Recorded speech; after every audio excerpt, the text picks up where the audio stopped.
الشيطان الرجيم بسم الله الرحمن الرحيم الحمد لله رب العالمين بارئ الخلائق أجمعين والصلاة والسلام على أشرف الأنبياء والمرسلين حبيبنا وحبيب إله العالمين أبي القاسم المصطفى محمد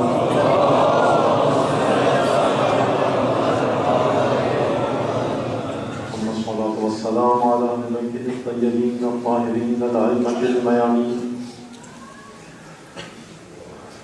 لا سيما صاحب الدعوة النبوية والصولة الحيدرية والعصمة الفاطمية والحكمة الحسنية والشجاعة الحسينية والعدالة السجادية والآثار الباطنية والمآثر الجعفرية والعلوم الكاظمية والحجج الرضوية والجود التقوية والنقاوة النقوية والهيبة العسكرية والغيبة الإلهية سيدنا ومولانا حجة بن الحسن العسكري صاحب العصر والزمان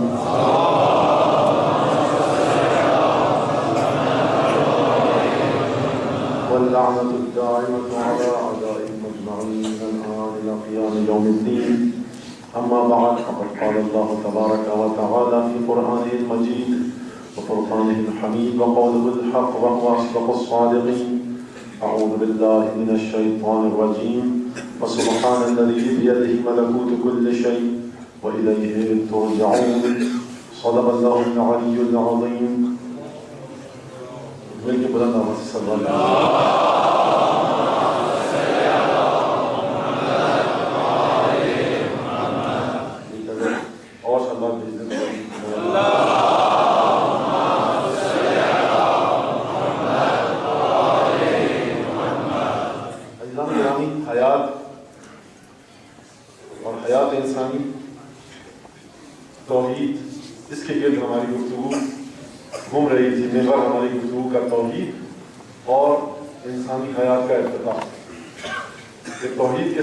انداز سے حیات انسانی کا ارتقا ہوتا ہے. ابتدا حیات انسانی کی کہاں سے ہوتی ہے, انتہا کہاں پر ہوتی ہے, اور اس دنیا میں حیات کن کن مراحل کو طے کرتی ہے. مجھے اس بات کا پورا اندازہ ہے کہ میں آپ کو حیات اور حیات پر تسلط رکھنے والے افراد کے فضائل کو میں نے ضرور بتائے, لیکن ابھی تک میں یہاں پر نہیں آیا ہوں, اس موضوع کے اس حصے کو میں نے نہیں چھیڑا ہے بلکہ چھوا بھی نہیں ہے کہ حیات جب ارتقا پیدا کرتی ہے, تکامل پیدا کرتی ہے, اپنی ترقی کے انتہائی آخری مرحلے پر ہوتی ہے, تو حیات کہاں پر پہنچتی ہے. آج وہی جو سلسلہ گفتگو چل رہا ہے مختلف جوانب اور پہلوؤں پر گفتگو کریں گے, اور انشاءاللہ کل میں انسانی حیات کے ارتقا کا جو آخری نقطہ کمال, البتہ جب نقطہ کمال کہا جاتا ہے تو آخری کہنا ایک اضافی چیز ہے, لیکن بہرحال یہاں پر ایک نقطہ ہے جس کی وجہ سے آخری نقطہ کمال کہا گیا ہے. وجہ اس کی یہ ہے کہ ہر چیز کا انسانی حیات سے تعلق رکھنے والے ہر انسان کا, جو بھی انسان کہلواتا ہے اور جو بھی انسان ہے, ہر انسان کا اپنا اپنا نقطہ عروج اور نقطہ کمال ہے, اور اس نقطہ کمال سے وہ آگے کی طرف نہیں جا سکتا. تو جو آخری نقطہ کمال کہا میں نے, اس کا مطلب یہ تھا کہ انسانوں میں سے کسی انسان کی یا انسانوں میں سے بعض انسانوں کی حیات یہ ہے کہ وہ کمال بھی ہے اور آخری نقطہ کمال بھی, یعنی اب اس کمال سے آگے اور اس کمال کے بعد کسی اور کمال کا کوئی تصور نہیں. اگر انسانوں کو حیات کا ارتقائی سفر طے کرنا ہے, اگر یہ انسان چاہے کہ غیب اور ملکوت سے, ملک سے, آخرت اور عقبہ سے تعلق رکھے, تو یہ انسان سر پٹک کر رہ جائے, حیات کے اس مرحلے سے آگے نہیں جا سکتا جہاں پر کچھ انسانوں کو خدا نے وہ مرحلہ حیات عطا کیا ہے. عزیزان گرامی, آیات الہی کے حوالے سے کل جو بھی کچھ گفتگو گزری وہ یقیناً آپ کے ذہن میں ہوگی. مجھے آج پہلے سے میں بتا دوں, کیونکہ گفتگو کا سلسلہ جب کہیں سے کہیں جاتا ہے تو وہ گفتگو آگے بڑھ جاتی ہے اور بہت سے نکات ذہن سے نکل جاتے ہیں. تو دیکھیے عزیزان گرامی, یہ ایک تو یہ بات کہ دیکھیے سید الشہداء کو نہ ظاہری شکست ہوئی تھی کہ یہ کہا جائے کہ صاحب ہم شکست ہو گئی اور فتح کا سلسلہ. دیکھیے اور پھر بعض مقامات پر کتابوں میں نظر آتا ہے نظریات کو آپ سن لیجئے، نظریات کا رد اور جواب سن لیجئے، نظریہ کس کا ہے کہاں پر ہے کہنے کی ہمیں ضرورت نہیں۔ تو دیکھیے بعض مقامات پر یہ بھی آتا ہے کہ جی غم کیوں منایا جاتا ہے، یہ تو سید الشہداء کی فتح ہے، فتح میں جشن منانا چاہیے، تو آپ کیوں غم مناتے ہیں؟ تو بڑے خوبصورت انداز سے شاعر نے ابتدا کہا اور بڑا خوبصورت مختصر انداز میں آپ کے سامنے پیش کر کے بات کو آگے بڑھاؤں گا کہ دیکھیے دار و گیر کربلا پر اے شہید محترم، دار و گیر یعنی بچوں کے لیے جنگ جو کربلا کی ہے، کربلا کا جو جھگڑا ہے، کربلا میں جو قتال ہوا، دار و گیر کربلا پر اے شہید محترم عقل نازاں ہے مگر جذبات کی آنکھیں ہیں نم، چونکہ تیرے جذبہ نصرت میں ہے آہنگ غم، چونکہ تیرے جذبہ نصرت میں ہے آہنگ غم، اس لیے آنسو چڑھاتے ہیں تیری بالی پہ ہم، عقل کا فرمان ہے لفظش نہ آئے پاؤں میں، عقل کا فرمان ہے لفظش نہ آئے پاؤں میں، جشن فتح کربلا ہو آنسوؤں کی چھاؤں میں۔ اور دیکھیے اسلامی گرامی منانا ضرور ہے، عقل کہتی ہے حسین ابن علی کی فتح ہے، جذبات کہتے ہیں آمیختہ ہے فتح حسین کی غم کے ساتھ، عقل کا فرمان ہے لفظش نہ آئے پاؤں میں، جشن فتح کربلا ہو آنسوؤں کی چھاؤں میں۔ اور ابھی میں ذرا دیر ہو گئی تاخیر تو میں دفتر میں بیٹھ گیا، اس کے بعد یہاں تو آخری میں نے کچھ اشعار سنے ہمارے محترم شاعر اہل بیت کے، تو ممبر سلونی کے حوالے سے گفتگو ہوئی تھی کہ سلونی کے ممبر کا سلسلہ کہاں تک ہے۔ بہرحال یہ میں نظم میں اس شعر کو توڑ کے مست کر کے عرض کر رہا ہوں، شعر کا تو مجھے جو الفاظ تو یاد نہیں رہے کہ سلسلہ ممبر سلونی کہاں تک ہے۔ تو دیکھیے بس ایک اشارہ کروں گا اسی بات پر، اور اس شعر کی جو میری دانش میں جو میری میرے ناقص علم اور میری ناقص رائے کے مطابق جو تشریح ہے وہ پیش کروں گا، اشارہ کروں گا اور آگے بڑھ جانا ہے۔ تو عزیزان گرامی اس سے پہلے کہ صاحب ممبر سلونی کا کہ علم کے اس اقیانوس سے بے کرم، علی بن ابی طالب کا وہ علم ایسا اقیانوس ہے علی کا علم کہ جس کا کوئی کنارہ نہیں ہے۔ اس کی ایک حدیث اور اس حدیث کی مختصر تشریح کر کے پھر آگے بڑھ جانا ہے، لیکن اس سے پہلے آیات کے حوالے سے گفتگو کو مکمل ہونے دیجیے۔ عزیزان گرامی دیکھیے عجیب انداز ہے، سورہ نبا قرآن مجید کا سورہ 30ویں پارے کی پہلا سورہ، اما یتساءلون، اے نبی یہ تجھ سے کس چیز کے بارے میں پوچھتے ہیں؟ عن النبأ العظیم الذی هم فیہ مختلفون، یہ نبأ عظیم یہ بہت بڑی خبر ہے جس کے بارے میں تجھ سے پوچھتے ہیں۔ مفسرین نے کہا کہ یہ قیامت کی بات ہے جو بہت بڑی خبر ہے۔ وہ کون سی خبر؟ کہ جس دن بھائی بھائی کو نہیں پہچانے گا، بیوی اور شوہر میں جدائی ہو جائے گی، ایک افراتفری کا عالم ہوگا، یہ تجھ سے اس قیامت کے بارے میں پوچھتے ہیں۔ عزیزان گرامی لیکن علی بن ابی طالب نے ایک عجیب انداز سے جملہ کہا کہ جس نے اس آیت کے معنی کو اور زیادہ واضح کر دیا کہ دیکھیے آیات کے حوالے سے جو کل کی بات گزری تو توجہ کیجیے گا ذرا کہ آیات کے حوالے سے کیا میں نے عرض کیا تھا آپ کے سامنے۔ بنی اسرائیل کے پاس جب عیسیٰ آئے انی قد جئتکم بآیۃ من ربکم، اے بنی اسرائیل میں ایک آیت لے کر آیا ہوں تمہارے پاس تمہارے پروردگار کی جانب سے۔ بھائی عیسیٰ نے کیا کہا؟ دیکھیے آیات کل پڑھی جا چکی ہے لیکن اس آیت کو ذرا سا اور کھلنا ہے، واضح ہونا ہے۔ یہ نہ سمجھیے گا کہ صاحب دوبارہ کل کی آیت دوہرا دی، آیت دوہرا ضرور رہا ہوں لیکن ذرا سا اور ایک زاویہ نگاہ مختلف ہے۔ اگر آپ کی توجہ رہی تو وہ زاویہ نگاہ بھی آپ کی سمجھ میں یقیناً انشاءاللہ آ جائے گا۔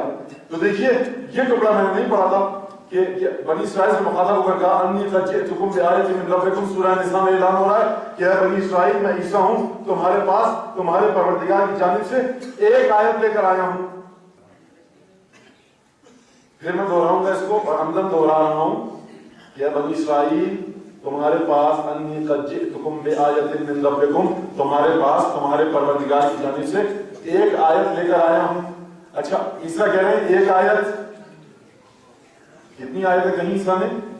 ایک آیت۔ تو میں کہوں گا یا عیسیٰ اے نبی اللہ ایک آیت لے کر آئیں، آپ تو گہوارے میں بول اٹھے تھے کہ انی عبداللہ وآتانی الکتاب وجعلنی نبیا، جب آپ گہوارے میں پکار اٹھے کہ میں اللہ کا بندہ ہوں، اللہ کا نبی ہوں، آتانی الکتاب وجعلنی نبیا وجعلنی مبارکا اینما کنت واوصانی بالصلاۃ والزکاۃ ما دمت حیا وبرا بوالدتی ولم یجعلنی جبارا شقیا، اتنی ساری خصوصیات کہ جو جھولے میں بیٹھ کر بچہ بتا دے وہ یہ کہے کہ میں ایک آیت لے کر آیا ہوں۔ تو یا عیسیٰ روح اللہ، یہ ایک آیت جو آپ کہہ رہے ہیں یہ کتنی کٹھن، کتنی عظیم، کتنی باصعوبت، پرصعوبت، بلندتر آیت ہے. یہ بلندتر کہنے کا نقطہ ہے، کتنی عظیم اور کتنی بڑی آیت ہے. بڑا گمبھیر مسئلہ ہے کہ عیسیٰ جسے کہیں گے ایک آیت لے کر آیا ہوں، جب اس آیت کو قرآن کھول کر بیان کرے تو عیسیٰ کی ولادت آیت، عیسیٰ کا گہوارے میں گفتگو کرنا آیت، اور عیسیٰ جب بنی اسرائیل کی طرف دعوت تبلیغ لے کر آئے وہ آیت. اور یہ ایک آیت جب مجمل ہوئی تو ایک آیت، اور جب پھیلی تو گہوارے سے لے کر عیسیٰ کی زندگی کے آخری مراحل تک زمین پر جو زندگی ہوئی، عیسیٰ کو مصلوب نہیں کیا گیا ہے. توجہ کر رہے ہیں؟ اے عیسیٰ روح اللہ، تم نے گہوارے میں گفتگو فرمائی اور عجیب انداز میں گفتگو فرمائی. یہ نہیں کہا کہ دیکھو معجزہ یہ ہے کہ میں کچھ دن کا بچہ ہوں، کچھ دن کا بچہ گفتگو نہیں کرتا، میری ماں بے گناہ ہے. آیت اس انداز سے پیش کی کہ تم تو میری ماں کے بارے میں جو سوال جواب کر رہے ہو نا، بات اس سے کہیں آگے کی ہے. میں خدا کا بندہ ہوں، خدا کی کتاب لے کر آیا ہوں گہوارے میں، لیکن کتاب لے کر آیا ہوں.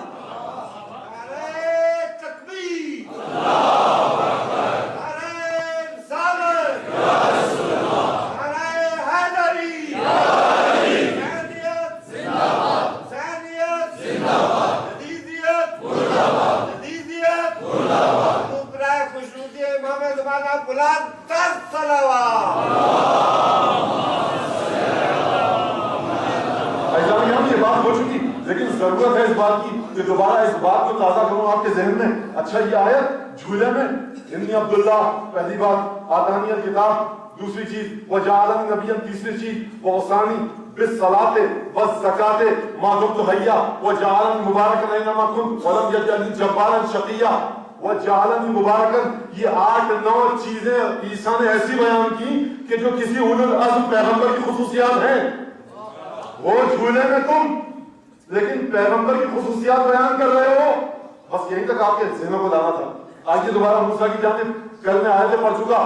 ایک آیت ہے لاٹھی، دوسری آیت ہے ید بیضا، یہی بتایا نا کل. یہ لاٹھی عجیب ہے، پتھر پہ مارا پانی دے گا، پانی پہ مارا پتھر بن جائے گا. یہی آیت، یہی لاٹھی پانی کو بھی نکال رہی ہے، یہی آیت پانی کو پتھر میں تبدیل کر رہی ہے، پتھر کو پانی میں. یہی آیت جادوگروں کی رسیوں کو نکل رہی ہے. بھائی ایک آیت ہے، بھائی دو آیتیں تھی نا، فضانے کے برہانان، یہ دو آیتیں ہیں موسیٰ جو ہم نے تمہیں دی، ایک ید بیضا دوسری لاٹھی. تو ید بیضا کی بات تو نہیں کی ابھی میں نے، صرف میں لاٹھی کی بات کر کے آگے گزروں گا. عصائے موسیٰ، اتنی عظیم آیت کہ زبان زد خاص وہاں ہو گیا، عصائے موسیٰ ید بیضا. اچھا دیکھیے ایک آیت ہے، بھائی دو آیت تھی، ایک ید بیضا اور ایک لاٹھی عصا. میں اس ایک آیت کی بات کر رہا ہوں. آیت ایک ہے لیکن جلوہ گریاں مختلف ہیں، نمودار مختلف انداز سے ہوتی ہیں. تو بھائی دیکھو تم خدا کی جب آیت ہو گئی نا، جب مجمل ہوگی، اگر ایک نقطہ ہوگا تو خدا کی آیت، اور جب عالم وجود میں اس حیات ظاہری میں آ کر یہ آیت پھیلے گی تو جس انداز سے ہم چاہیں گے اس انداز سے یہ اپنا وجود دکھائے گی. تو عزیزان گرامی بس آیت سمجھ لی نا. اب آیت سمجھ لی اگر تو آئیے ذرا دیکھیے کیا کہا مولا کائنات نے، واللہ ما عند اللہ اعظم آیت ولا اکبر خبر منی. خدا کی قسم تم نے موسیٰ کی آیتیں سمجھی، تم نے عیسیٰ کی آیات سمجھی، تو مولا کائنات نے آگے بڑھ کے پکار کر اعلان کیا کہ خدا کی قسم بارگاہ الہی میں مجھ سے نہ بڑی کوئی آیت ہے نہ مجھ سے بڑی کوئی خبر ہے.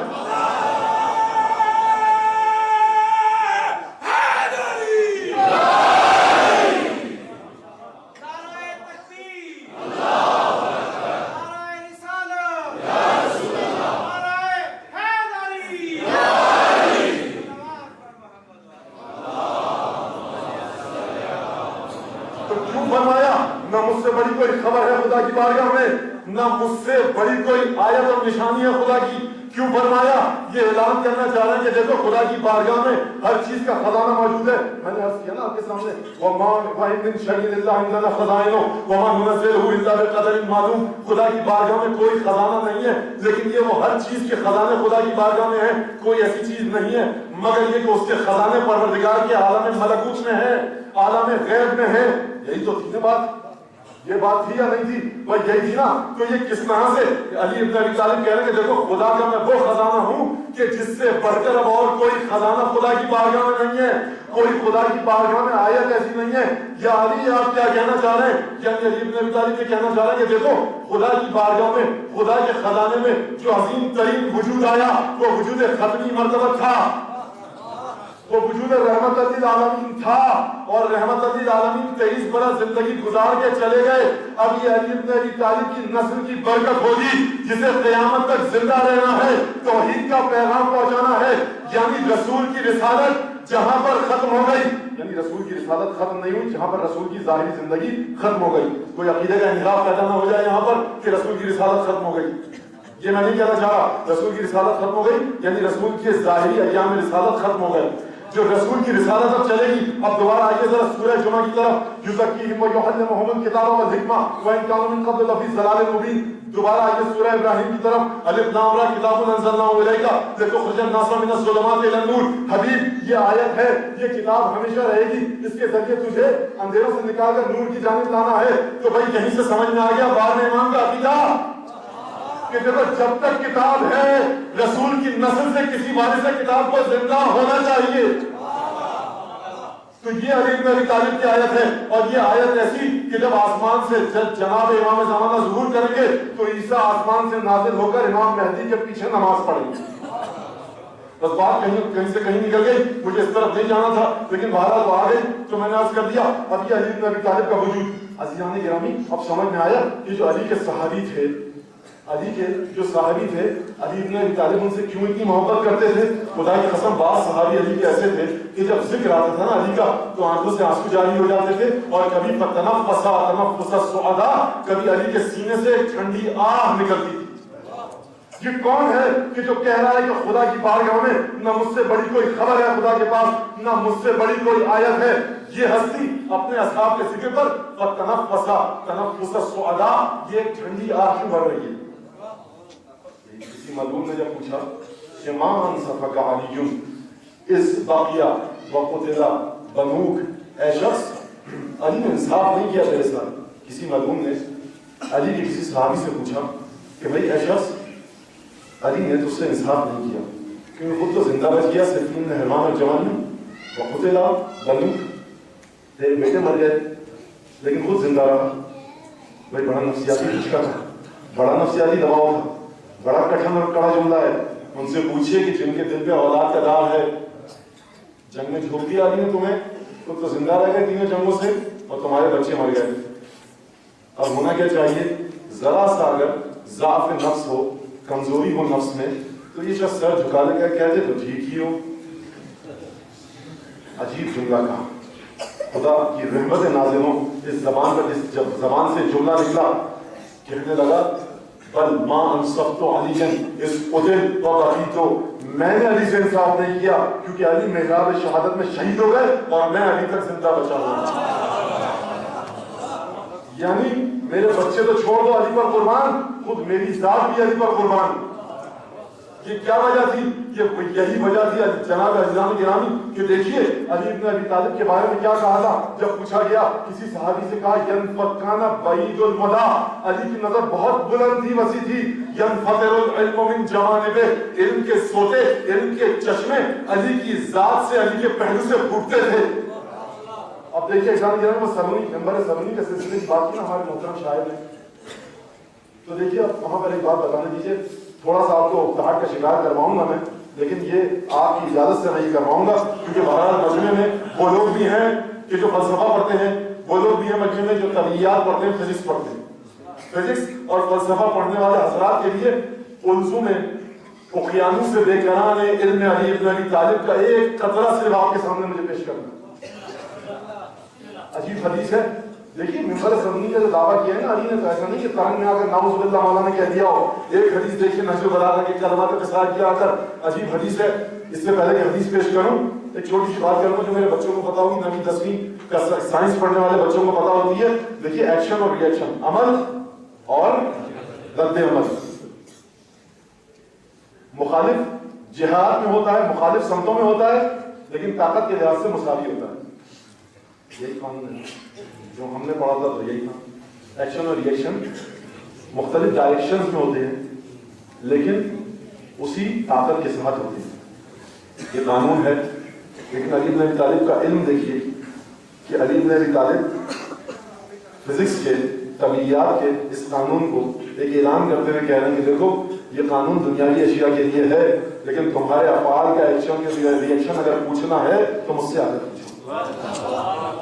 فلا یزاحدنک فی المعروف من لا یشکر لک فقد یشکرک یا فقد یشکرک من لا یستمتع بشیء منه وقد تدرک بشکر الشاکر اکثر مما اضاعه الکافر.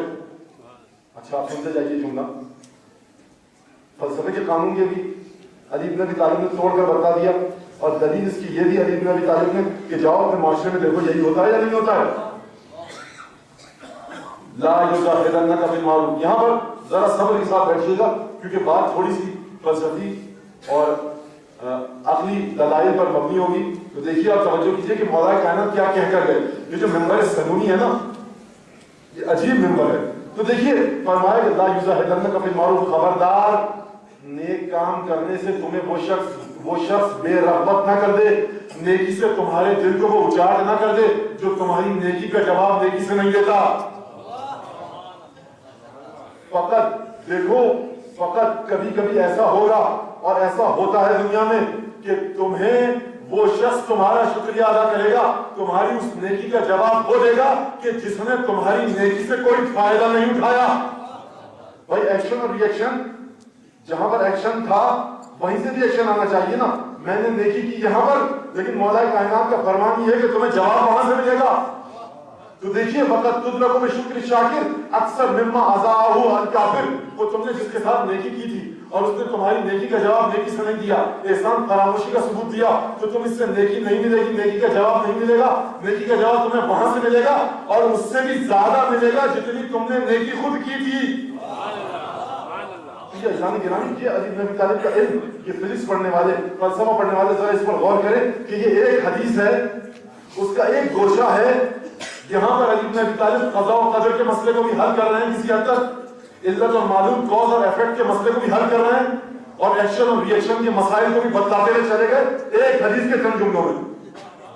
یہ معیار ہے, یہ منزلت ہے, یہ درجہ ہے علی بن ابی طالب کے علم کا. عزیزان کرام اسی لیے کہا تھا علی بن ابی طالب کو اپنے علم کا پورا پورا احساس تھا, اسی لیے نہج البلاغہ میں فرمایا ينتظر عني السيل ولا يرقى اليك الطير. جب علی کے مواعظ آئے, جب علی نے نصیحتیں کی اور نصیحتوں کو سننے کے سلسلے میں حمام ابن غالب کا انتقال ہو گیا, ایک چیخ ماری حمام نے ایک چیخ ماری. یہ دو چشمی ہے سے ہے, ہائے ہوتی سے نہیں ہے حمام, دو چشمی ہے سے حمام. انہوں نے ایک چیخ ماری اور چیخ مار کے ان کی روح بدن سے جدا ہو گئی. تو مولانا نے فرمایا کہ دیکھو خلاصہ عرض کر رہا ہوں کہ جب بہترین مواعظ اور نصیحتیں آتی ہیں تو زندہ دلوں پر اسی طرح سے اثر کرتی ہیں. تو کسی بدبخت اور بدنصیب نے پوچھا اچھا مولا کہ آپ کا دل زندہ نہیں ہے, آپ پر اس نصیحت نے جو آپ کی زبان سے نکل رہی تھی اس نصیحت نے خود آپ پر کیوں اثر نہیں کیا؟ سوال سنا, اعتراض سنا یا نہیں سنا؟ سنا نا. دیکھیے مولانا عجیب جملہ کہا کہ کیا تو نے کبھی دیکھا ہے کہ سیلاب خود اپنے آپ کو ڈبوئے؟ اور پھر فرمایا ينحدر عني السيل ولا يرقى الي الطير. دیکھو علی بن ابی طالب کی ذات وہ ہے کہ جس کی ذات سے سیلاب پھوٹتے ہیں اور کوئی پرندہ میرے علم کے مرتبے پر آ کر اپنا پر نہیں مار سکتا. تو علی کے علم کی مثال سیلاب کی طرح سے ہے. کیا کبھی دیکھا ہے یغرق السیل نفسہ, کبھی سیلاب اپنے آپ کو ڈبوتا ہے؟ یہ مرتبہ علم علی بن ابی طالب. ایک سردار محمد عالم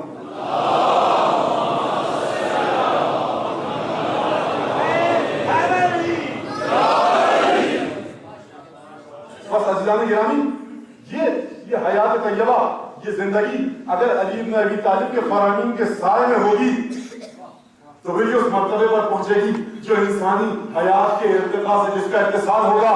اب سمجھ میں آیا آپ کے کہ دیکھیے اگر آپ کو چاہیے کہ ضرورت اس بات کی سمجھتے ہیں آپ کہ آپ کی زندگی ارتقاء کی جانب جائے، ایولیوشن کی جانب جائے، آپ مسلسل اپنی زندگی میں ترقی کرتے رہیں، اور جب آپ کو موت آئے، مجھے موت آئے، ہر انسان کو مرنا ہے، جب موت کے بعد ہم اس دنیا میں جائیں تو یکایک ہمیں اپنی زندگی اتنے زیادہ بلند ارتقائی مرتبے پر دکھے کہ جو خود ہمارے وہم و گمان سے بھی بالاتر ہو۔ اگر آپ کو ایسی زندگی چاہیے کہ جب آپ عالم عقبہ میں جائیں تو آپ کو ایسی زندگی ملے جو آپ کے فہم و گمان سے بھی بالاتر ہو، تو متصل ہو جائیے اس آیت کے ساتھ کہ جس سے بڑی کوئی آیت نہیں ہے، جس سے بڑی کوئی خبر نہیں ہے۔ بس عزیزان گرامی دیکھیے اب ایک آیت پڑھ کے اور پھر اپنی بات کو آگے بڑھاؤ۔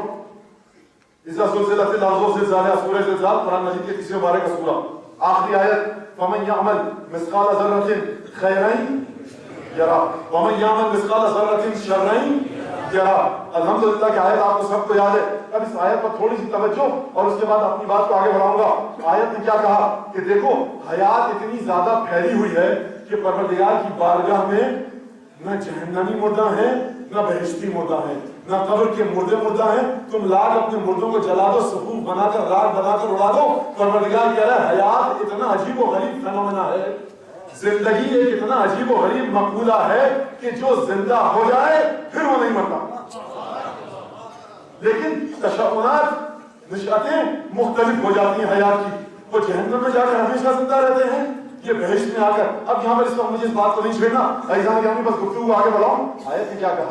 فمن یعمل مثقال ذرة خیرا یرا، کہ دیکھو جس نے بھی ذرہ برابر نیکی کی تو وہ کیا کرے گا؟ وہ کیا کرے گا؟ دیکھے گا۔ کس چیز کو دیکھے گا؟ گھبرائیے مت، بولیے نیکی کو۔ یہ دیکھیے آپ نے خود کہا اسی نیکی کو دیکھے گا، اجر و ثواب کی بات نہیں کی۔ دیکھیے حیات کس مرحلے پر آ کر قرآن اعلان کر رہا ہے حیات کا کہ تم نے اگر کسی پیاسے کو پانی پلایا، سید الشہداء کے نام کی زمین لگائی، تو تم خود اس پانی پلانے کو دیکھو گے۔ جو تم گئے نا زیارت پر، جو تم نے ماتم کیا حسین کے لیے، جو تم نے نمازیں پڑھی، جو تم حرام سے دور رہے، واجبات کو انجام دیا، تو جو حرام اگر خدا نہ خواستہ کسی نے ارتکاب کر لیا، اسی چیز کو دیکھے گا۔ جس نے کوئی نیکی کی وہ خود اس نیکی کو دیکھے گا۔ بھائی نیکی تو آپ نے دنیا میں کی ختم، آپ ایک گھنٹے آپ بیٹھے نیکی کر رہے ہیں، اسکاؤٹ بچے باہر تلاشیاں لے رہے ہیں، حفاظت کے فرائض انجام دے رہے ہیں، یہ نیکی کر رہے ہیں۔ ابھی یہاں ہمارے وہ بچے آئیں گے جو سینہ زنی کریں گے، وہ نیکی کر رہے ہیں۔ آدھا گھنٹہ ایک گھنٹہ ماتم کیا چلے گئے، نیکی ختم، وقت ختم نیکی کا، نیکی بھی ختم۔ اب نہ وہ ماتم کی یہاں پہ صدائیں آ رہی ہیں، نہ ماتم کے نوحے کی آوازیں آ رہی ہیں۔ آ رہی ہیں یا نہیں آ رہی؟ نہیں آ رہی نا، لیکن خدا کہہ رہا ہے دیکھو ہم تمہاری نیکیوں کو برائیوں کو برابر زندہ رکھیں گے، اور قیامت میں جو تم نے نیکی کی ہے تم اسی نیکی کو دیکھو گے، تم نے جو برائی کی ہے تم اسی برائی کو دیکھو گے۔ پھر توجہ کیجیے گا، یہاں سے تجسم اعمال کا مسئلہ نکلتا ہے کہ دیکھو تمہارے اعمال زندہ ہیں، تمہیں اپنے اعمال کا ثواب نہیں ملے گا، وہ جو تم ثواب جسے سمجھ رہے ہو نا، تمہارے اعمال کی حقیقی صورت عالم غیب میں تمہیں دکھلائی جائے گی، تمہارے اعمال کی واقعی اور ملکوتی اور غیبی صورت تمہیں دکھلائی جائے گی۔ جو تم دنیا میں کرو گے وہی آخرت میں دیکھو گے۔ جو اب سیدھا سادہ جملہ، جو بو گے وہی کاٹو گے۔ تو عزیزان گرامی دیکھیے، آئیے اب یہاں ایک یہ آیت سمجھیے آپ نے، اب دوبارہ آئیے ذرا ایک اور مسئلے کی طرف کہ جسے برادران اہل سنت کی بڑی بڑی حدیثوں میں، اب وقت نہیں ہے نام لینے کا، دیکھیے تمام بڑی بڑی حدیث کی کتابوں میں یہ بات موجود ہے۔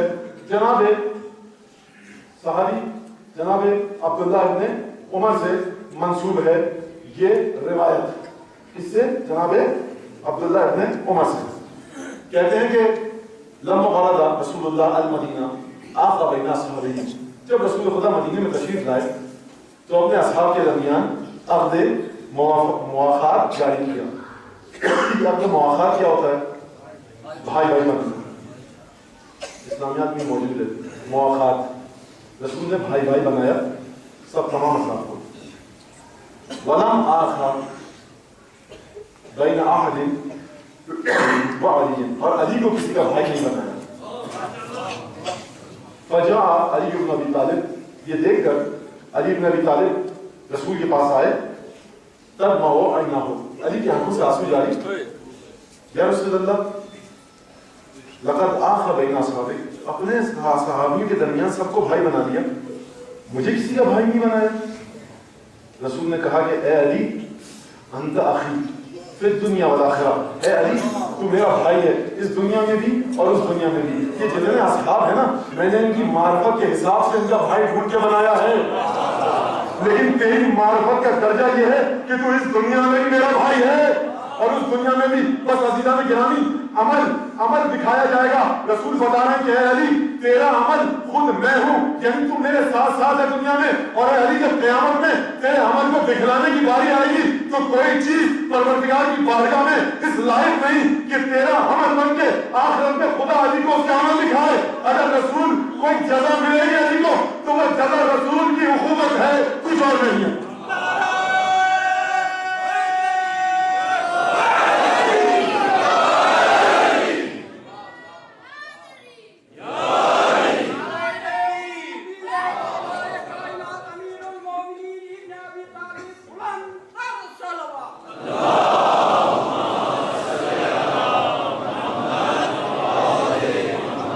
جزائے علی بن ابی طالب یہ ہے کہ جب وہ جائے تو جو خود، اب یہ ضمن میں توجہ کیجئے گا، اب یہاں پر دیکھیے یہ قدم میں یہ نہیں ہو سکتا کہ فضائل ائمہ کو ہم اپنی آنکھوں سے دیکھیں.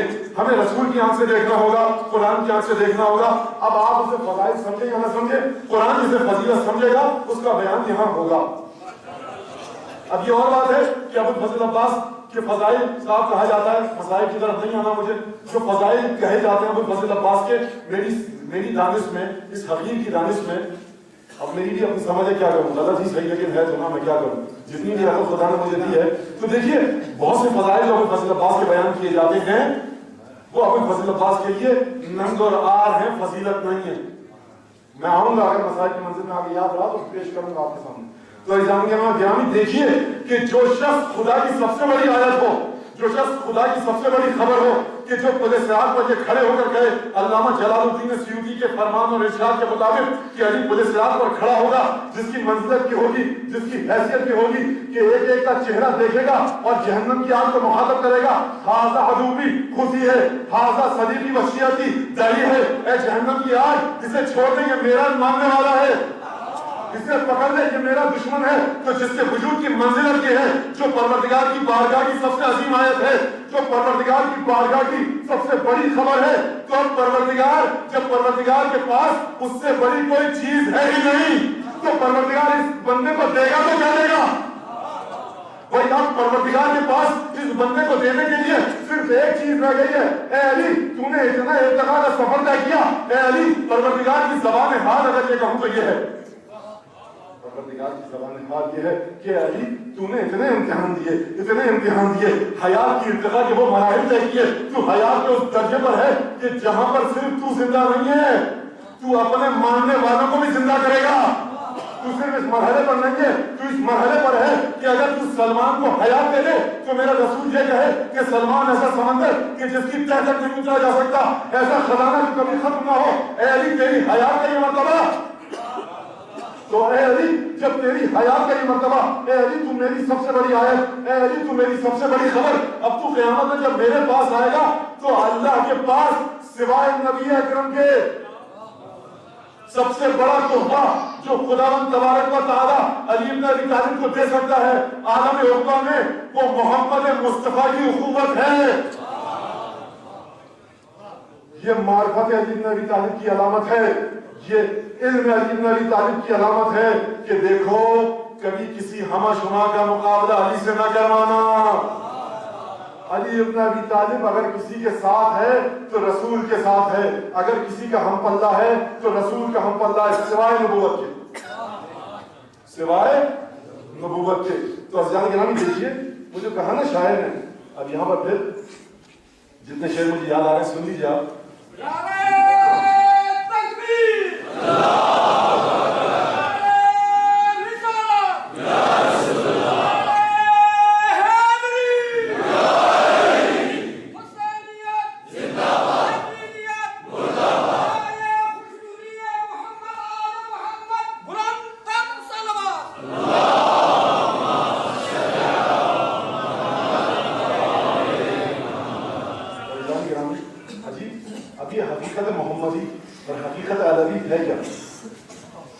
آپ سنتے ہیں حدیث کی زبان میں, لیکن ذرا سا اب ایک شعری ماحول ہے بنا ہوا, تو شعر بھی سنتے جائیے, بات آگے بڑھائیں.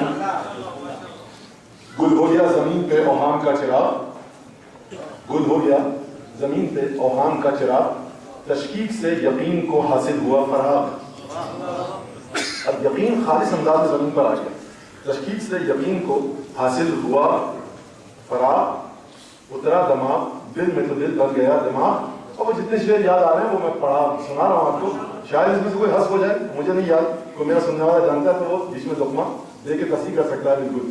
گل ہو گیا زمین پہ اوہام کا چراغ, تشکیک سے یقین کو حاصل ہوا فراغ, اترا دماغ دل میں تو دل بن گیا دماغ.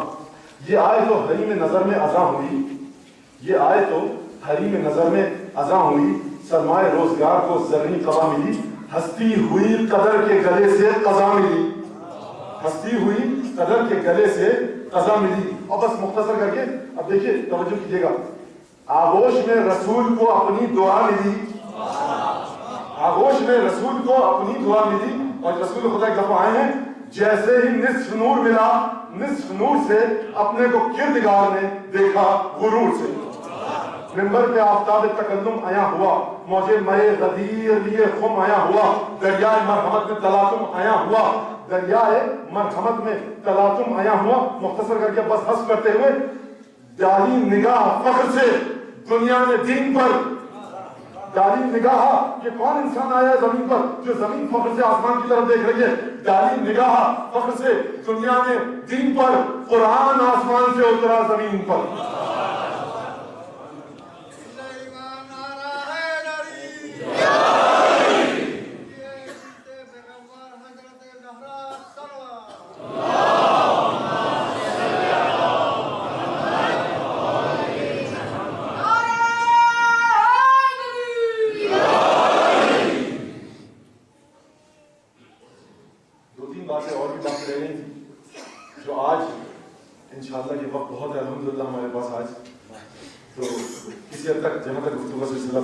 پہنچا دوں گا, اور آپ کی دعاؤں کے صدقے میں اور جناب سیدہ کی عنایت کے صدقے میں یہ سب سلسلہ چل رہا ہے. آپ کی دعائیں اس بات کا باعث بنتی ہیں, اور یہ بات میں تکلفاً نہیں کہہ رہا, یقین کیجیے کہ عزاداروں کی دعائیں اس بات کا باعث بنتی ہیں کہ جناب سیدہ کی رحمت اس مجلس پر آئے. اور آپ کی دعائیں کب باعث بنیں گی؟ جتنا زیادہ آپ کا قلب طاہر ہوگا, طہارت قلب کے ساتھ آپ دعا کریں گے, اتنی زیادہ جناب سیدہ کی دعائیں یہاں شامل حال ہوں گی, کیونکہ یہ پاک ہے, طاہر ہے, طیب ہے, یہ اپنی رحمت وہیں پر بھیجتے ہیں کہ جہاں طہارت ہوتی ہے. تو دیکھیے عزیزان گرامی, مجھے مسجد زرار کے حوالے سے بھی کچھ بات کہنی تھی, اور جناب مولا کائنات کی ولادت جو خانہ کعبہ میں ہوئی اس کے حوالے سے بات کرنی تھی, لیکن آج اس بات کو رہنے دیجیے, بس آپ کے ذہنوں میں یہ بات میں ڈال رہا ہوں, اور یہاں جو ابھی جو گفتگو ہے اس کے سلسلے کو کسی جگہ تک پہنچا دیں تاکہ بات آج کی نامکمل نہ رہ جائے. ایک سلوات دیجیے بلند آواز سے محمد علی.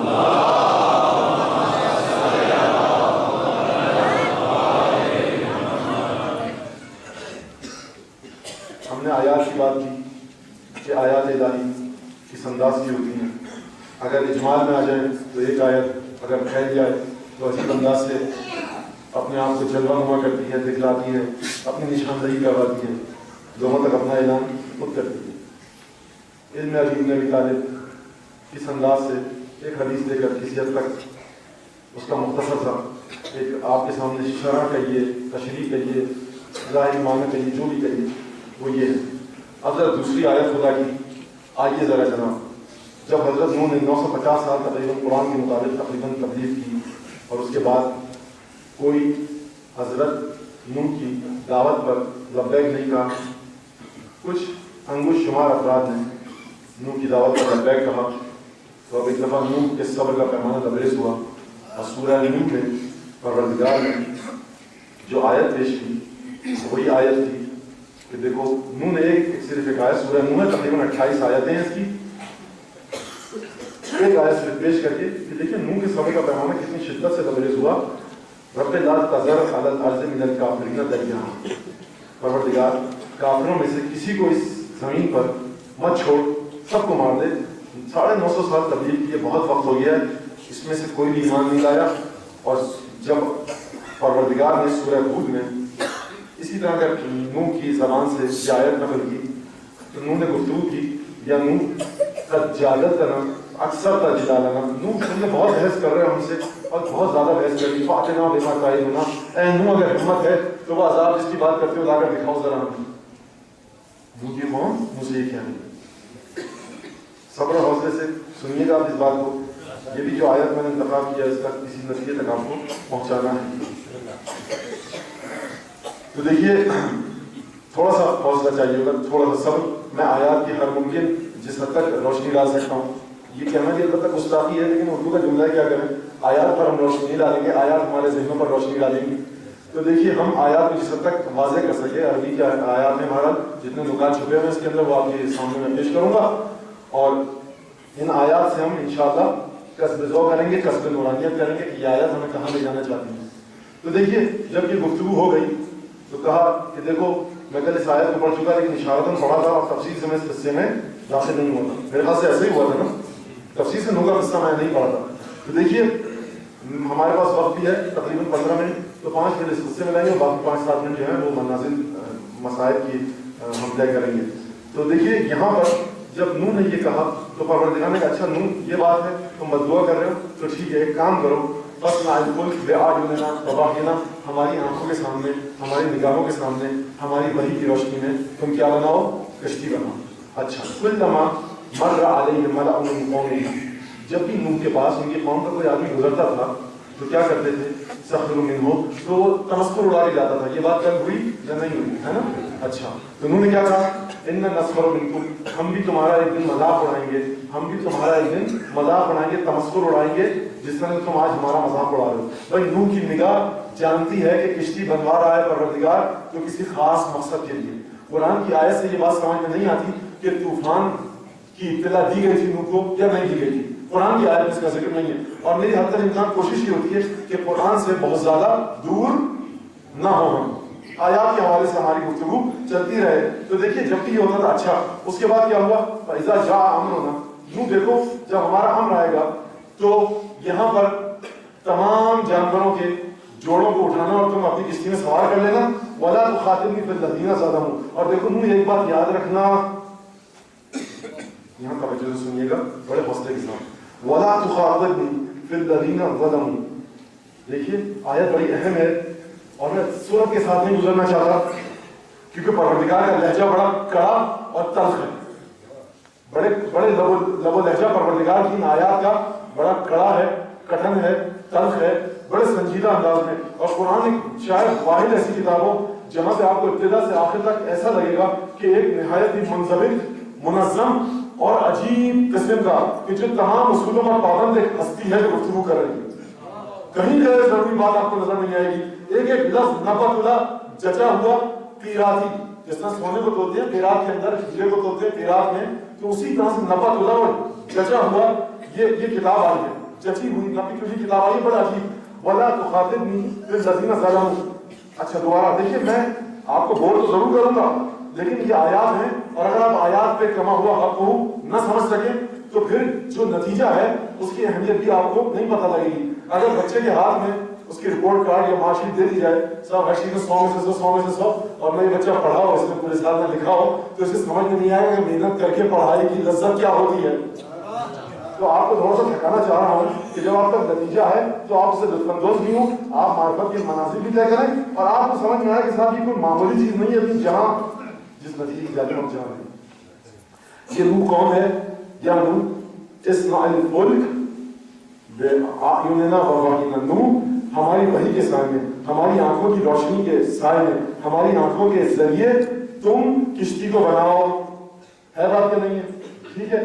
نوح کون کہ نوح کی بددعا کو قبول کیا پروردگار نے، نوح کون کہ جنہیں آدم ثانی کہا جاتا ہے، ان نسل انسانیت کی بقا اور استمرار اور اس کا سلسلہ و تسلسل نوح سے چلا۔ دنیا میں صاحب کہتے ہیں دنیا کے بعض حصوں میں پورے حصے میں مجھے اس سے بحث نہیں ہے، بڑا عظیم قسم کا طوفان آیا، ہے بات یا نہیں؟ لیکن یہی نوح بڑے کٹھن کڑے تلخ اور کڑے انداز میں خدا نے گفتگو کی، اے نوح دیکھو بات سن لو، یہ بات تو ہے کشتی تیار کر رہے ہو، وَلَا تُخَاطِبْنِي فِي الَّذِينَ ظَلَمُوا، ہم عذاب بھیجنے والے ہیں، کشتی تم سے اس لیے بنوا رہے ہیں، لیکن خبردار جو لوگ ظالم ہیں ان کے بارے میں ہم سے بات بھی نہ کرنا،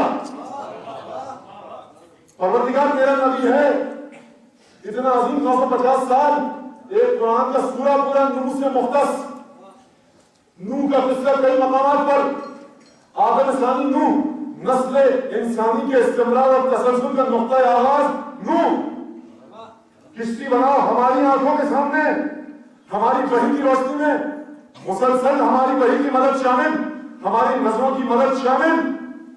وَلَا تُخَاطِبْنِي فِي الَّذِينَ ظَلَمُوا، خبردار جنہوں نے ظلم کیا ان کے بارے میں بات نہ کرنا۔ یہ نہیں کہا کہ نوح اگر بات کرو گے قبول نہیں کروں گا، نہیں نوح تم بات کرو گے قبول کرنا تو درکنار، ابھی سے بتلائے جا رہا ہوں، خبردار ظالمین کا ذکر نہ ہے، ظالمین کی مدد نہ کرنا، ظالمین کی مدد کو درخواست نہ کرنا، ہے نا؟ کڑوا لہجہ ہے، کٹھن بات ہے، کڑوی بات ہے یا نہیں ہے نا؟ اچھا یہ دوبارہ بس وقت بہت کم رہ گیا۔ اچھا جب کشتی بن گئی، جا امرنا، ہمارا امر آیا، ہم نے کہا کہ اے نوح ہر چیز کے جوڑے دے دے کشتی میں رکھ اور کہو بسم اللہ ہے مجراہا و مرساہا، اللہ کے نام سے بسم اللہ، یہ کشتی چل پڑی۔ وَتَجْرِي بِهِمْ فِي مَوْجٍ كَالْجِبَالِ، وہ جو موج تھی نا طوفان کی، اس میں کسی پہاڑ کی طرح چلنے لگی۔ یہ پہاڑ کا لفظ کیوں استعمال کیا خدا نے؟ شاید اس کی وجہ یہ ہو کہ بڑے استوار ہو کر بڑی مضبوطی کے ساتھ چل رہی۔ اچھا وَنَادَى نُوحٌ ابْنَهُ، دیکھیے ان آیات کے سلسلے میں ندا کا لفظ 2 دفعہ آیا ہے، ایک دفعہ نوح نے ندا کی پروردگار سے، ایک دفعہ نوح نے ندا کی اپنے بیٹے کو، لفظ دونوں ایک سے لایا پروردگار، بڑی توجہ کیجیے گا۔ وَنَادَى نُوحٌ ابْنَهُ وَكَانَ فِي مَعْزَلٍ، نوح کا بیٹا نوح سے دور تھا نوح کا بیٹا دور تھا۔ وَنَادَى نُوحٌ ابْنَهُ، نوح نے اپنے بیٹے کو پکارا، یا بنی ارکب معنا، الفاظ دیکھیے، اے میرے پیارے بیٹے،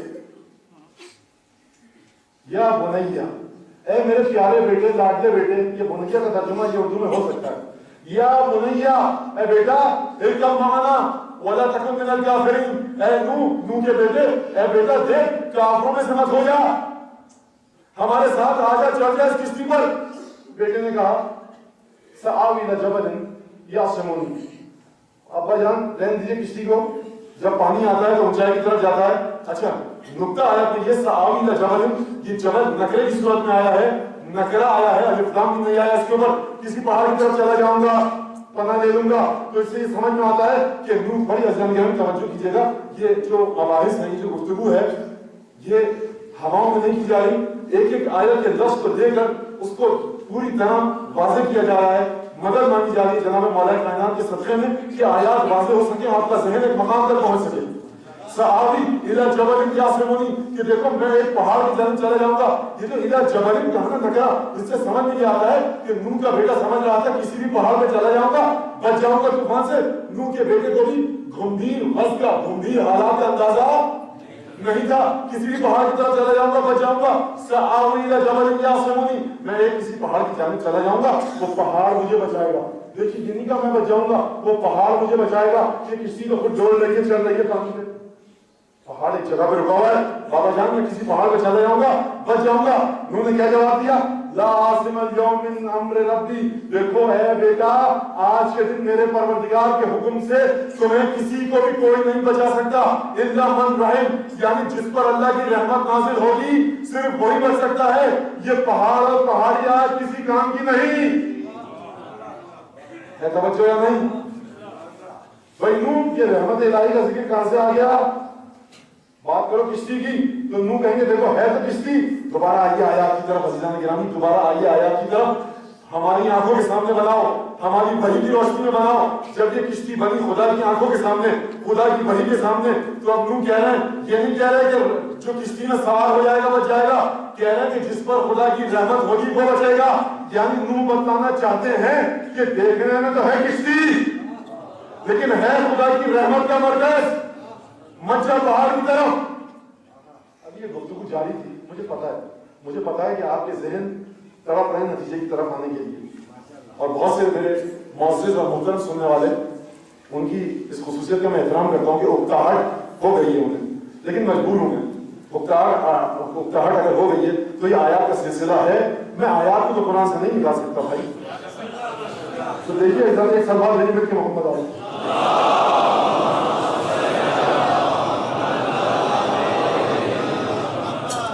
ابھی گفتگو جاری تھی حال بینہم الموج. اب یہ گفتگو جاری تھی کہ خدا نے توجہ کرنا عزیزوں, بڑی توجہ کرنا, ابھی یہ گفتگو جاری تھی کہ خدا نے اس بات کا بھی خیال نہیں کیا کہ اس کا عظیم الشان نبی اپنے بیٹے سے بات کر رہا ہے. حال بینہم الموج, خدا نے بغیر خیال کیے نوح کا کہ نوح کی اپنے بیٹے سے گفتگو چل رہی ہے, ایک موج کو بھیجا جو موج نوح کے بیٹے کو بہت ڈرے گئی. حال بینہم الموج. اچھا جب یہ ہوا تو نوح کا بیٹا ڈوب گیا, کشتی میں نہیں آیا نا, ڈوب گیا. جب ڈوب گیا فاستفتح الجودی, جودی پہاڑ جودی پر, کوہ جودی پر آ کر نوح کی کشتی ٹھہر گئی سکون سے, اور ہم نے حکم دیا یا سماؤ اقلعی معک و یا ارض ابلعی, اے زمین پانی نگل لے. آسمان پانی کو تھام لے. کہتا کہ ہاں یہ اشارہ تھا, گفتگو ہوئی تھی, تفصیل سے تو نہیں ہوئی تھی, نہیں گفتگو. میرے سننے والے گواہی دیں گے یا نہیں دیں گے؟ ٹھیک ہے, کیونکہ بڑا مجمع جب بھی ہوتا ہے وہ وقت تو گواہی دیتے ہیں, لیکن جیسے ہی ندی کا مجمع چھٹا تو گواہیاں ساری ختم ہو جاتی ہیں. تو یہ بڑے مجمع کی خاصیت ہے, لیکن یہاں وہ مجمع ایسا نہیں ہے. 1,20,000 کا مجمع جب گواہی بول کر سکتا ہے تو ساتھی تو اس سے بہت کم ہے. تو ٹھیک ہے عزیزان کرام, دیکھیے توجہ کیجیے گا, ہے نا بات, کل اشارہ تو مجھے تفصیل سے نہیں ہوئی تھی, بس آخری مراحل گفتگو کے. تو عزیزان گرامی دیکھیے حال بینہم الموج. لیکن بات جو بتا رہا ہوں اپنے ذہن میں رکھیے گا کہ خدا نے اس کا بھی خیال نہ رکھا کہ نوح کی میرے نبی کی اپنے بیٹے سے گفتگو چل رہی ہے, ذرا انتظار کر لوں میں, پھر موج کو بھیجوں, شاید میرے نبی کا بیٹا کشتی میں سوار ہو جائے. نہیں, انتظار نہیں کیا. اچھا جب تھم گئی, پانی زمین اپنے پانی کو چوس لے, آسمان اپنے پانی کو روک لے, اے نوح کی کشتی کوہ جودی پر آ کے ٹھہر جا. اور نوح نے کیا کہا تھا, وَنَادَى نُوحٌ ابْنَهُ, نوح نے اپنے بیٹے کو ندا دی. جب قصہ ختم ہو گیا, بیٹا ڈوب گیا, تو پھر نوح نے دوبارہ یہ خدا نے آیت نازل آیت کی کہ دیکھو وَنَادَى نُوحٌ رَبَّهُ, نوح نے ایک دفعہ پھر پکارا اپنے پروردگار کو, پروردگار دیکھ بات سن, ان وعدک حق, تیرا وعدہ حق ہے, وَإِنَّ ابْنِي مِنْ أَهْلِي, اور میرا بیٹا تو میرے گھر والوں میں سے تھا, میرے رشتہ دار تھا, میرا سگا بیٹا تھا. تو پروردگار تیرا وعدہ حق ہے, وَأَنْتَ أَحْكَمُ الْحَاكِمِينَ, جو وعدہ کرے تو حق, تیرا وعدہ تھا میرے گھر والوں کو بچائے گا, لیکن تیرا فیصلہ بھی صحیح ہے, اعتراض کر نہیں سکتا کہ تم نے کیوں ڈبا دیا. سوال یہ ہے کہ میرا گھر والا تھا. تو دیکھو نوح کا پھر جواب آیا خدا کی طرف سے, یا نوح انہو لیس من عملک, اے نوح یہ تیرا بیٹا نہیں تھا, انہو عمل غیر صالح, یہ تھا تو تیرا بیٹا لیکن یہ تیرا بیٹا نہیں تھا. کیا مطلب, یہ تیرا بیٹا تھا, یہ تیرا بیٹا تھا لیکن عمل غیر صالح, یہ تیرا بدبخت بد عمل بیٹا تھا. یہ تیرا بیٹا تھا لیکن عمل صحیح نہیں تھا, ہم نے ابوت اور بنوت کا رشتہ توڑ دیا. پروردگار یہ نوح کے سن سے پیدا ہوا تھا, ہے نوح کا بیٹا, اے نوح یہ تیرا بیٹا نہیں ہے, عمل غیر صالح, یہ تیرا بیٹا بدبخت ہے, بد عمل ہے, بد اعمال ہے, بد کردار ہے, بد اتوار ہے, کیونکہ عمل تجھ سا نہیں تھا, رشتہ ٹوٹ گیا. بات سمجھ میں آئی. اور اے نوح کیا یاد نہیں ہم نے تم سے کہا تھا وَلَا تُخَاطِبْنِي فِي الَّذِينَ ظَلَمُوا, جو لوگ ظالم ہیں ان کے بارے میں ہم سے خبردار ذکر بھی نہ کرنا. یہ ذکر کیوں کیا, اتنی آیتوں کا ان تکون من الجاہلین, نوح تمہیں نصیحت کیے دیتا ہوں ایسی باتیں نہ کرو کہ جاہلین میں چلے جاؤ. تو یہ آیات قرآن ہے, خدا جناب نوح علیہ السلام نبی ہے, معصوم ہے. توہین کا یہاں پر کسی کے دل میں نیت یہ نہیں ہے توہین کرے, میں آیات کا ترجمہ پیش کر رہا ہوں. یہ آیات ہے یا نہیں ہے, یہ سورہ ہود کی آیات ہے, وہ سورہ نوح کی آیات. سورہ نوح میں کیا کہا, دیکھو استغفروا ربکم, نوح کہہ رہے ہیں, دوبارہ آئیے سورہ نوح کی طرف. نوح نے کہا کہ اے لوگوں استغفروا ربکم, دیکھو اپنے پروردگار کی بارگاہ میں گناہوں کی توبہ مانگو, آ جاؤ میرا کلمہ پڑھ دو, یمددکم باموالکم وبنین, اگر تم نے میرا کلمہ پڑھ لیا, میرے ساتھ آ گئے, تو پروردگار تمہیں بیٹے بھی دے گا, بہت سارے مال بھی دے گا, وَيَجْعَلْ لَكُمْ جَنَّاتٍ, تمہارے لیے باغ بھی دے گا, وَيَجْعَلْ لَكُمْ أَنْهَارًا, اور تمہیں بہت ساری نہریں بھی دے گا. اگر مال و دولت چاہیے, مال دنیا چاہیے, کھیتی چاہیے, اولاد چاہیے, دنیا کی مختلف نعمتیں چاہیے, میرے ساتھ آؤ. اگر موت سے بچنا چاہتے ہو میری کشتی میں آؤ, اخروی نعمتیں چاہیے اس کشتی میں آؤ. دنیاوی نعمتیں چاہیے اس کشتی میں آؤ. بس اجزاء گرامی سمجھ گیا نا؟ تو دیکھیں اسی لیے رسول خدا نے کہا کہ دیکھو مسئلہ اہل بیت کی کہ سفینۃ نوح من رکبہا نجا ومن ترکہا غرق. دیکھو میرے اہل بیت کی مثال نوح کی کشتی کی مثال ہے. جو اس میں بیٹھ گیا وہ بچ جائے گا اور جو نہ بیٹھا وہ غرق ہو جائے گا.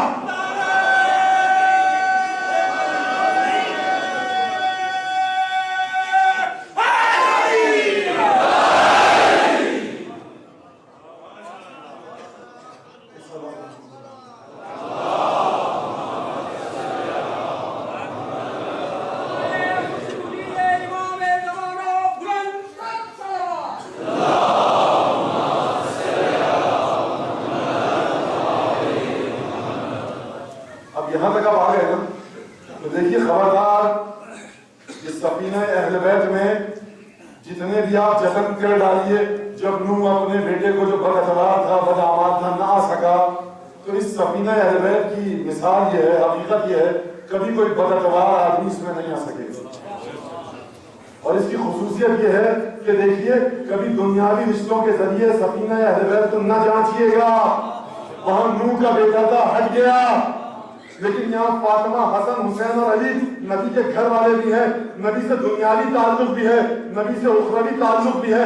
تو نبی یہ بتانا چاہتے ہیں دیکھو وہ نوح کا بیٹا تھا, بدعمل تھا, لیکن یہ میرے بیٹے ہیں, عمل بھی ایسا ہے, مجھ سے ایک ذاتی تعلق بھی ہے, مجھ سے دنیاوی تعلق بھی ہے, مجھ سے اخروی تعلق بھی ہے. اسی لیے امام فخر الدین رازی نے لکھا کہ 6 مہینے تک نبی فاطمہ کے دروازے پر آتے تھے اور فاطمہ کے دروازے پر آ کر یہ کہتے تھے السلام علیکم یا اہل بیت النبوہ, اے نبی کے گھر والوں تم پر سلام. میں کہوں گا یا رسول اللہ ازواج مطہرات کے حجروں پر جا کر یہ بات کہیے گھر آپ کا وہ ہے, یہ آپ کی بیٹی کا گھر ہے. بھائی رسول شاہ کے جواب میں دیکھو میری ذاتی حیثیت کی بات نہیں ہے کہ جس سے میں نے دنیاوی مصلحتوں کی خاطر تعلق بنایا ہے. یہاں بات یہ ہے کہ جس کا مجھ سے روحانی تعلق ہے, جو ظالمین میں سے نہ ہو, جس کا کردار میرے کردار کی طرح ہو, تو وہ ہستیاں کہ جن کا کردار میرے کردار کے ساتھ ہے, وہ ہستیاں کہ جن کا جسم میرے جسم کے ساتھ ہے, وہ ہستیاں کہ جن کی روح میرے ساتھ ہے. انہم منی وانا منہم, وہ ہستیاں جو مجھ سے ہیں میں ان سے ہوں, وہ سوائے فاطمہ کے گھر کے اور کہیں نہیں ملیں گی.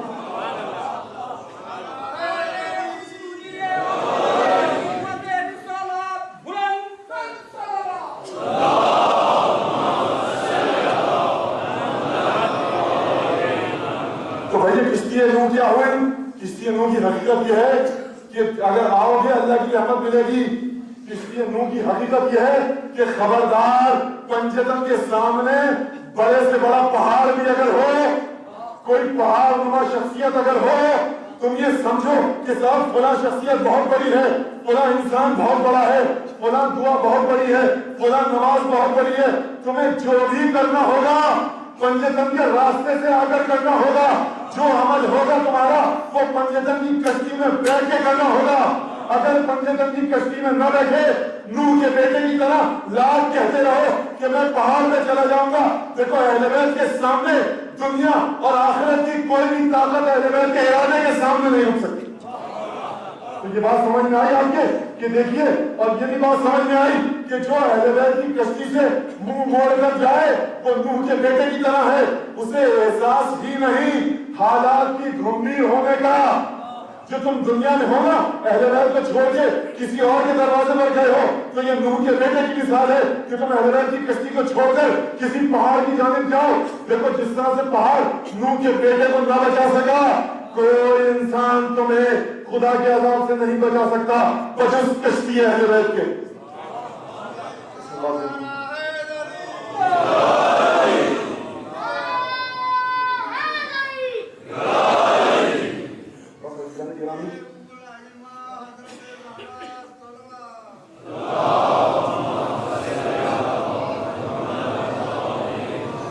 وقت میرا پورا ہو چکا ہے فضائل کا, 2-3 منٹ اوپر ہو چکے ہیں, مجھے علم ہے, لیکن بہرحال یہ قرض ہے امین المومنین کا, ام المؤمنین کا, کہ دونوں عالم سے بھی اعلیٰ ہے یا اونچا ہے لوائے عباس, سر طوبہ سے بھی اعلیٰ ہے لوائے عباس. جب تک اس شعر کا ایک نقش قدم باقی ہے، جب تک اس شعر کا ایک نقش قدم باقی ہے، یوں سمجھنا کہ وفاؤں کا بھرم عجیب شہزادہ۔ مجھے اجازت دیجیے کہ میں بہت دھیرے دھیرے مسائل کی منازل طے کروں، آپ گریہ کیجیے جسے گریہ کرنا ہو، لیکن بہرحال بہت آرام سے کروں گا میں مسائل کی منازل طے۔ دیکھیے صبح عاشور آئی، اہل بیت کے مسائل فجر کی نماز کے وقت سے شروع ہو چکے ہیں، کیونکہ اذان سنی ہے نا علی اکبر کی بیویوں نے۔ ایک ایک کر کے آہستہ اقربا انصار رشتےدار گئے، علی اکبر گئے، اور محمد گئے، قاسم گئے۔ اب ایک دفعہ عباس آئے کچھ کہنے کی غرض سے حسین کے سامنے۔ عباس نے جملہ بھی نہیں کہا، حسین نے کوئی سوال بھی نہیں کیا، بغیر کسی الفاظ کے بعد منتقل کرنا چاہ رہے ہیں شاید غازی، لیکن میں کہوں گا غازی شاید یہ سوچ رہے ہو اگر میں بھی چلا گیا تو میرے مولا کا کیا ہوتا ہے۔ بڑی ہمت کر کے عباس نے کہا کہ مولا خدا کی قسم مقصد کے جملے جب انسان پڑھتا ہے نا تو جگر پھٹ جاتا ہے۔ فستا حسن العباس اخاہ الحسین، اب عباس نے آ کر اپنے بھائی حسین سے مرنے کی اجازت دی، اور جملہ بڑا عجیب کہا، جملہ بڑا مختصر سا کہا، اس کی شرح بھی پیش کروں گا۔ دیکھیے لقد ذاق صدری من ہؤلاء القوم، مولا حسین اب عباس کا سینہ صبر کے مارے پھٹے جا رہا ہے۔ میں کہوں گا عباس کیوں پھٹ رہا ہے؟ شاید عباس جواب دے، دیکھو جن بچوں کو گودوں میں پالا تھا نا انہی کے لاشیں اٹھا کر لایا ہوں، قاسم کے لاشیں میں نے اٹھایا ہے، اور محمد کا لاشا میں نے مولا کے ساتھ اٹھایا ہے، علی اکبر کا لاشا میں نے اٹھایا ہے۔ اب حسین کے چہرے میں مظلومیت مجھ سے دیکھی نہیں آ رہی۔ مولا اجازت دیجیے، اب عباس اجازت چاہتا ہے، اب عباس آپ کو تنہا چھوڑ کے جانا چاہتا ہے۔ ایک دفعہ حسین نے ایک ایسا جملہ کہا جس نے ملائکہ میں بھی کوہرام مچا دیا۔ اے عباس تم جا رہے ہو، انت صاحب لوائی، عباس تم سے میرے لشکر کے علمدار ہو، کہ کچھ عجب نہیں کہ عباس نے کہا فاعل العسکر یا مولائی، مولا ذرا بتائیے اور لشکر تو گنجے شہیدوں میں سو گیا۔ عباس اچھا جا رہے ہو، جا رہے ہو، جاؤ جاؤ، لیکن دیکھو اطلبوا لهؤلاء الاطفال قليلا من الماء، عباس جا رہے ہو بچوں کے لیے تھوڑا سا پانی لے آؤ۔ میں کہوں گا مولا عباس کو دریا میں نہ بھیجیے، ابھی سکینہ کو ضرورت ہے عباس کی، ابھی شام غریبہ کے مراحل میں۔ مولا ذرا سکینہ کے گوشواروں پر رحم کھائیے، ذرا سکینہ کے گوشواروں پر رحم کھائیے مولا۔ ایک ہاتھ سے مشق سکینہ، ایک ہاتھ سے علم، مشق کو حمایت کیا، بائیں ہاتھ سے علم دیا، شمشیر ہاتھ میں تھامی، پشت فرس پر تشریف لائے اور ایک دفعہ رم کا رخ کیا۔ میں کہوں گا عباس کہ تم رم کی جانب نہیں جا رہے، یہ زینب کی روح تمہارے ساتھ ساتھ چل رہی ہے۔ مجھے نہیں پتا کہ بی بی زینب کا کیا علم ہوگا۔ عباس گئے، عباس نے جنگ کی، بڑا عجیب جملہ ہے مولا کی زیارت کا، لعن اللہ من حال بینک و بین ماء الفرات، مولا جو آپ کے اور پانی کے درمیان حائل ہوا اس پر خدا کی لعنت۔ عباس نے جنگ کی، دریا میں اپنے گھوڑے کو اتارا، 5000 کا لشکر دور کھڑا ہوا تماشا دیکھ رہا ہے، کسی میں جرت نہیں ہے کہ ام المؤمنین کے چاند کے پاس آ کر جنگ کر سکے۔ عباس نے مشکیزہ بھرا، مشکیزے کے منہ پر دہانے کو تسمے سے بند کیا، مشکیزے کو حمایت کیا، بائیں ہاتھ سے علم پکڑا، دایاں ہاتھ دریا میں ڈالا، اٹھا کر پانی پینا چاہتے تھے کہ یکایک فوج یزیدی نے ایک عجیب منظر دیکھا کہ 3 دن کا پیاسا عباس، اس نے پانی کو پانی پر دے مارا، پانی کو پانی پر مار کے عزیزوں پانی کو پانی پانی کر دیا۔ میں کہوں گا عباس پانی کیوں نہ پیا؟ شاید عباس جواب دے مجھے اصغر اور سکینہ کا عرض نظر آ گیا، بس یہ وہ جگہ ہے ام المؤمنین کے دودھ کی تاثیر ہے، یہ شیر ام المؤمنین ہے، یہ وفاؤں کا معمار ہے۔ عباس گھوڑے پر سوار ہوئے، مولا اب نخلستان کا رخ کیا۔ میں کہوں گا مولا کیا لشکر کی کثرت سے ڈر گئے؟ نہیں، میں چاہتا یہ ہوں کہ پانی خیموں میں پہنچ جائے۔ پسر صاحب نے جب یہ دیکھا کہ پانی عباس بھر کر خیموں کی جانب لے جا رہے ہیں، خیموں کی جانب عباس پانی لے جا رہے ہیں، یکایک یہ حکم دیا گیا، دیکھو خبردار مشکیزہ خیام میں نہ پہنچنے پائے، چندوں میں تیر چلا کر چھوڑو۔ اب جو عباس نے تیر آتے دیکھے نا تو ایک مرتبہ اپنے آپ کو مشکیزے پر گرا لیا، جتنے تیر آئے تھے وہ ام المؤمنین کے جان کے جسم میں سو گئے۔ اکرمکم اللہ۔ عزیزان گرامی، جنگ کرتے جاتے ہیں، آگے بڑھتے جاتے ہیں، گھوڑے کو ریڑھ لگا رہے ہیں۔ عزیزوں ناگاہ ایک تیر آیا، مشکیزے پر لگا، مشکیزہ چھنا، پانی نہیں بہا، سکینہ کی آس بہ گئی، عباس کی امیدیں ٹوٹ گئی۔ عباس نے گھوڑے کو لگا کر آگے بڑھے، عباس آگے بڑھے، جنگ کی جگہ ایک عباس نے نعرہ بلند کیا، سمجھ گئے حسین کہ عباس کا دایاں ہاتھ کٹ چکا۔ تھوڑی دیر کے بعد بایاں ہاتھ عباس کا قطع ہو گیا۔ اب عباس کرے تو کیا کرے؟ مشکیزے میں پانی نہیں جو خیام کی طرف جا سکے، ہاتھ نہیں جو جنگ کر سکے۔ یکایک ایک نامکار نے عباس کے سر مبارک پر ایک گرز مارا۔ اب ام المؤمنین کا چاند گھوڑے پر نہ سمجھ سکا، گھوڑے سے زمین پر آیا اور ایک آواز دی، السلام علیک یا خاک۔ عزیزو یہ وہ واحد آواز تھی میدان کربلا میں جس نے حسین کو بھائی کہہ کر پکارا۔ ادھر عباس کی آواز آئی، حسین نے ہاتھ کمر پر رکھا، اے بھائی الان انکسر ظہری، حسین کی کمر ٹوٹ گئی۔ بس ایک جملہ سنتے جائیے، ایک دو جملوں کی زحمت۔ جب قاسم کا لاشا گرا نا، اکبر کا لاشا گرا، مولانا محمد کا لاشا گرا، اولاد عقیل نے گری زمین پر، عباس کے بھائی گرے، جب بنی ہاشم کے شہزادے گرتے تھے تو عزیزان گرو لشکر ہوتا تھا تو حسین لشکر کو ہٹانے کے لیے کیا کہتے تھے آپ جانتے ہیں؟ کہتے تھے بھائی عباس دائیں طرف سے میں حملہ کرتا ہوں، بائیں طرف سے تو حملہ کر، لشکر میں دونوں مل کے دھکیلتے ہیں۔ میں کہوں گا مولا یہ عباس کا جنازہ ہے، اب کس کے ساتھ حملہ کرو گے؟ مولا کہتے آئے عباس کی لاش پر، مولا تو بلاؤں دادا عباس کی لاش کو خیموں میں نہ لے جائیے، پانی کا وعدہ کر کے آیا تھا۔ بس 2-3 منٹ کی زحمت اور شیخ قاسم کربلا میں ابو الفضل عباس کے مسائل پڑھا کرتے تھے۔ ابو الفضل عباس خواب میں آئے، پیغام بھیجا کہ شیخ قاسم سے کہو ہمارے مسائل کیوں نہیں پڑھتا؟ کہا کہ مولا میں تو مسائل پڑھتا ہوں۔ کہا کہ نہیں، جب تم یہ مسائل پڑھا کرو ہمارے تو دیکھو عباس کے مسائل خود عباس کی زبانی سنو۔ عباس نے حکم دیا کہ جب میرے مسائل پڑھا کرو تو یہ جملہ پڑھا کرو، ان الفارس اذا يتلقى على الارض يتلقى بيديه فكيف به اذا كان في صدره سهم فيداه مقطوعتان۔ عباس کا حکم ہے کہ یہ جملہ پڑھو کہ دیکھو جب گھڑ سوار گھوڑے سے زمین پر آتا تھا تو پہلے ہاتھ ٹیکتا تھا، پھر گھوڑے گرتی تھی، سوار کرے کہ جس کے تم ہاتھ چلا دیا سینے میں تیر سے اس کو عزیزو حسین عباس کی لاش پڑھائے، مولا لاشیں کو خیموں میں نہ لے جائیے گا۔ عباس کا خون آلود علم حسین نے اٹھایا، ترائی میں شیر کے لاشیں کو چھوڑا۔ بچے دروازے خیمہ میں جمع ہو چکے تھے کہ میرا چچا پانی لے آئے گا۔ سکینہ کہہ رہی تھی میرا چچا پانی لے آئے گا۔ جب علم کو دور سے آتا دیکھا نا تو بچے سمجھے کہ عباس آ رہے ہیں۔ جب سکینہ نے دیکھا نا کہ علم آیا ہے، خون آلود عباس نہیں ہے، ایک سوال کیا حسین سے، حسین کے دل میں آگ لگا دی، بابا اینا امی عباس، علم تو آ گیا، بتائیے میرا چچا کہاں ہے؟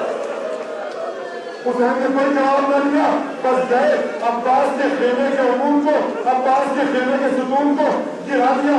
یعنی بیٹی سکینہ وہ جو عباس تھا نا، جو تیرا چچا وہ دریا میں سو گیا، اب اس خیمے میں نہیں آئے گا۔ سکینہ شمر کے تماچے ہوں گے، عباس کو بلاؤ گی، عباس نہ آ سکیں گے۔ سکینہ قید خانہ ہوگا، ارے گوشوارے چھلیں گے، تازیاں